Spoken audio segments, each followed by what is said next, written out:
Hey guys, so as you can tell, I got a new ATV in the shop. I actually picked up a couple ATVs. One's a 1990s Honda something. I think it's like a 350 or 300 or something like that. I don't know, but haven't quite figured that out because stickers are ripped off.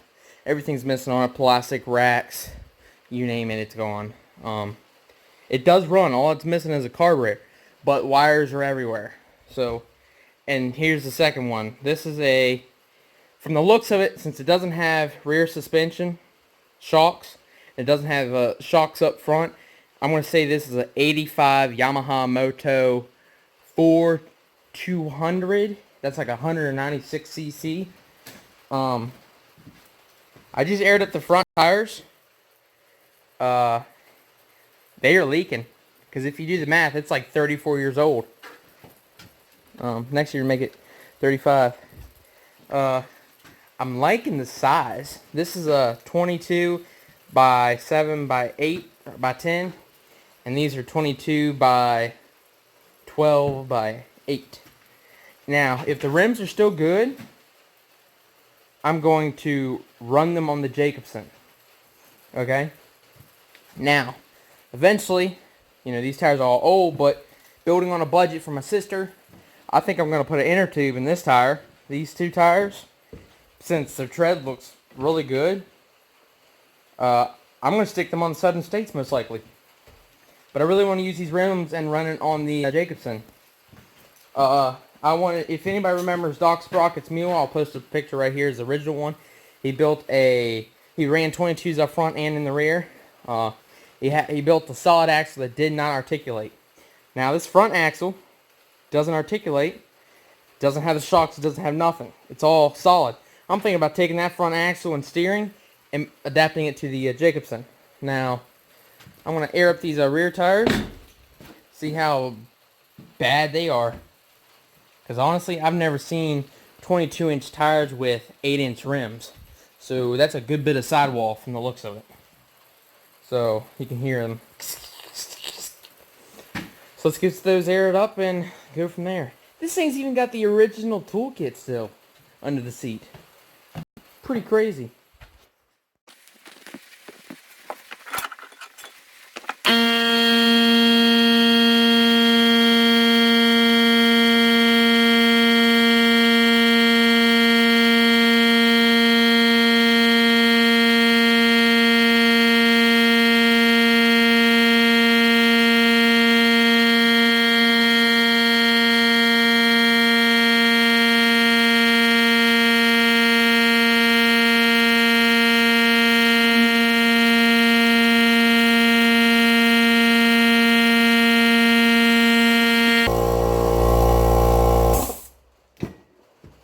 Oh wow. Those circuits are huge looking. They look bigger than 22s.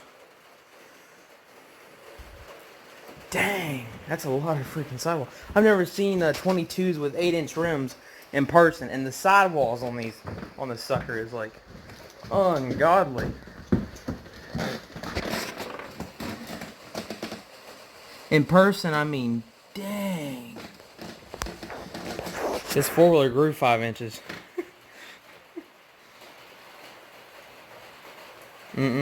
What am I gonna do?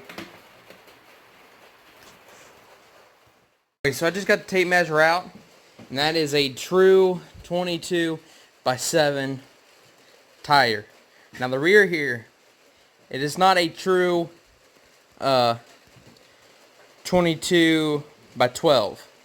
It's actually a 23 by 10.5. But if I was to air it down, it'd be at the 22 range, and it would be 12 inches wide. Still, free tires, all dry rotted, 34 years old, on a unpulley swapped mower. It should be good without any blowouts or anything like that. I'd be afraid to run it on high speeds. I'm glad one of my buddies told me that, because that wouldn't be good to have a blowout. It really wouldn't.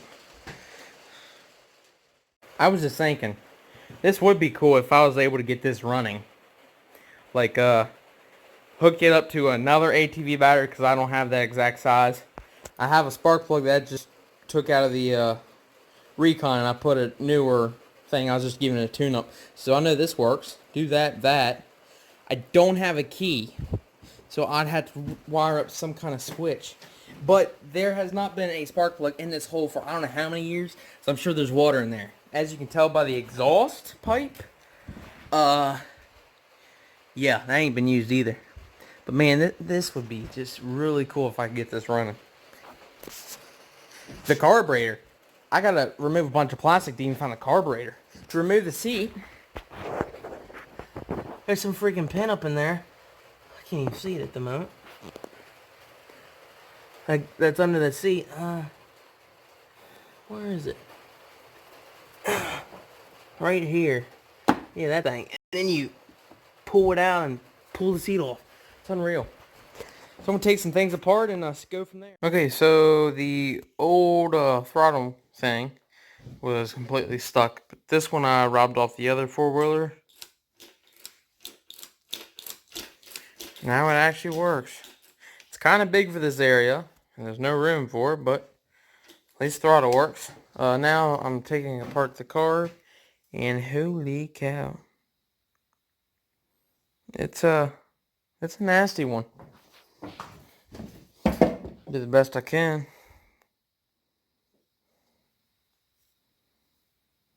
This might not be savable. I had to drive a nail down through just to get that free. Because I couldn't grab it, push it, pull it, hit it, or nothing. That's unreal. I took all the airflow, the gas flow, the big thing in the middle. I'm taking all this stuff off, even that golden plate you can see there. The needle is definitely stuck in there, so we'll go from there. Might have to soak it in vinegar for a couple hours. I don't know. We'll just have to figure it out once I get down the road a little bit. Okay, so the progress is, the carb's already taken apart. It's actually over there soaking in vinegar. The airbox. So this weird looking thing, trap door goes out the rear. That's how you install a air filter. But the front of it connects to right there where the carb would sit. It's piped in, and then up at the top of the airbox, it goes up through the middle of the frame. Like, the frame is the snorkel. It goes all the way up to the top, and then this is where your vents are, which is right in the middle of the gas tank.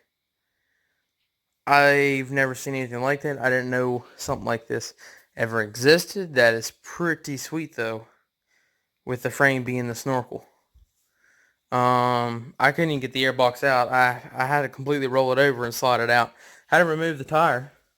I stood that over by the southern states, and it looks like it might be a little bit too big. I don't know. It is a 23. It's not 22. Who knows? That's the progress. It's like 3 o'clock in the morning, 3:30 now. I've been working on this since, gosh, probably 11.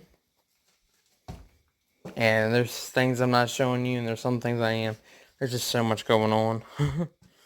Well, airbox is all busted up and cracked. That's a no bueno. It looks like it's melted here. From what? I have no clue. The exhaust isn't underneath. So, I'm going to vacuum this thing out best I can. And just stick it back in there. Alright, let's see if it'll start.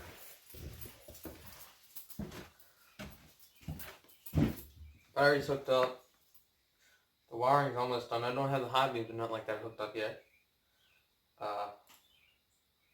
So yeah, let's see if the starter button works. Just makes a noise.